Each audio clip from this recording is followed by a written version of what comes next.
This is a brief video on how to remove the front seat on the W140. I did this as part of access to remove the center console, but I thought I'd split it up to seat removal just to clarify a few things with some video. Now, the front seats are retained by 5 10mm bolts, 2 on the tunnel side and then 1 on the lateral or outer side. So they're going to have to come out with the seat fully forward, and before you do that, you're going to take off the clip that alters the height of the seat belt. So you can see that white clip there.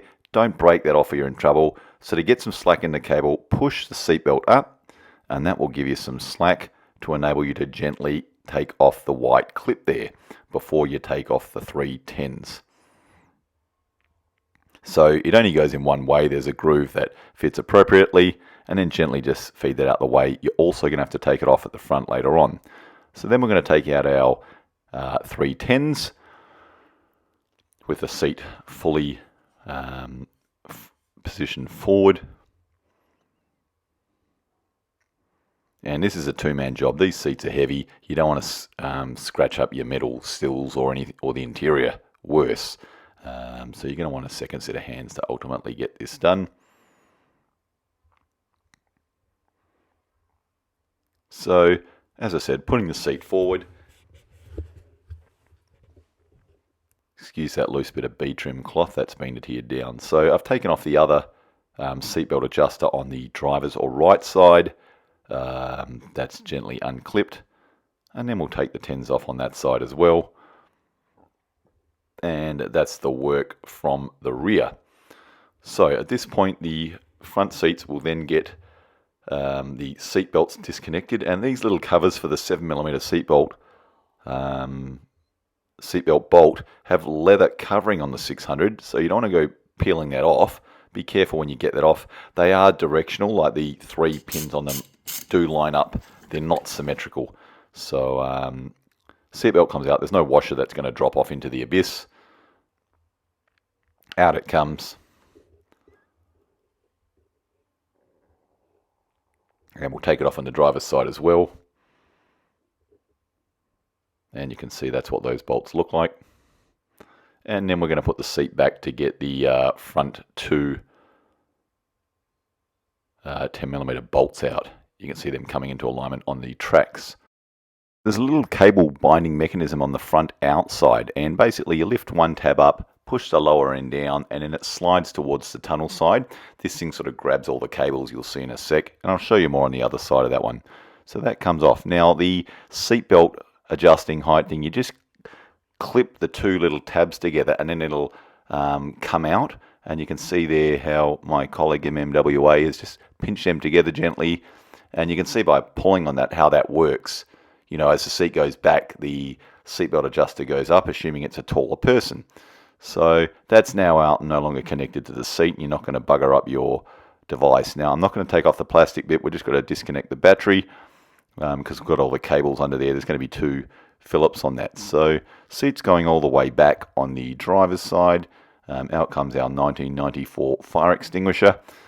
I'll regret not replacing that one day when I'm upside down and the car's on fire. There's that cable mechanism.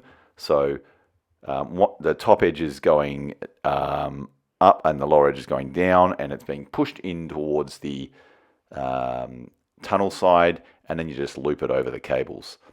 So we're then going to take off the fire extinguisher mount here with a couple of Phillips, and then it's got a sliding pin holding it on, so we're going to put that take that off as well.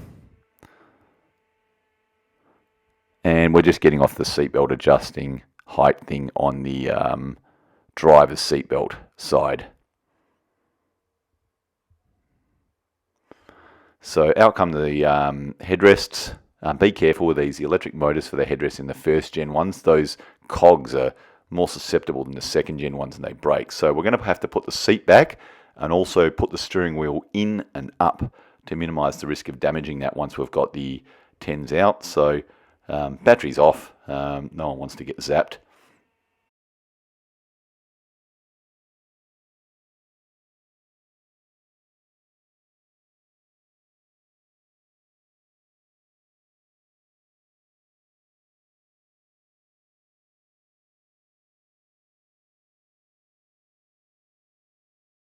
So once these 10s are out, the seat is now mobile, and you want to be careful with the plastic brackets underneath it. They don't get snapped if the chair rocks and flexes.